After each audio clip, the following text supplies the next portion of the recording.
I've been a barbecue chef at Hotbox for about 10 years now. Hotbox came about initially when we opened up a burger restaurant called Chuck Burgers, and then off the back of that we were smoking meat in the kitchen there, trying to get a feel for it. We thought then we'd head out to America for a month to try and prize some real good barbecue from dozens of places around Texas and especially Austin. We tried to go to different places during the daytime, but then in the evenings we noticed that there was a lot of Asian fusion restaurants as well. So we kind of had that seed planted early on that Hotbox had amazing potential as a good barbecue restaurant to bring back good quality barbecue from the US to London, where at the time not many people were doing it with the same technique perhaps as you'd expect in America. But then at the same time in the evenings when we were going to more Asian-y kind of restaurants, we noticed that some of the chefs there were still using some of the barbecue techniques and influences that we thought worked well together.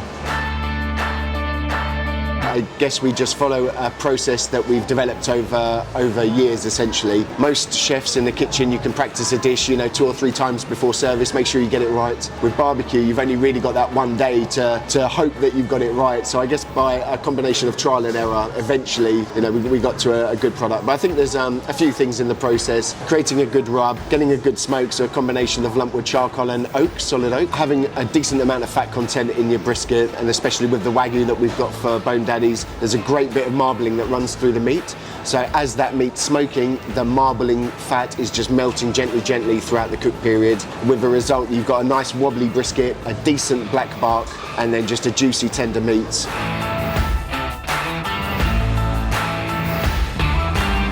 One of my favourite fusion dishes would have to be ramen, because you've got that earthy, hearty stock, and then some smoked meat, and then all of your crunchy, fresher items in there as well. I think the combination of all of them work perfectly. I guess we all know that Wagyu's originated from Japan. It's a speciality meat that's usually associated as being quite expensive, whereas Hotbox traditional barbecue as well is focusing on the cheaper cuts of meat, so beef ribs, briskets, those items which tended to be tougher and take longer to cook. So I felt naturally, as we had an opportunity to source Wagyu brisket, I thought that'd be a perfect combination in highlighting what we do at Hotbox, but then combining it into an Asian style fusion dish. I think it works perfectly. We're smoking that brisket, we're slicing it super fine, and then adding that into the ramen so it just becomes part of the sauce and a luscious texture to it.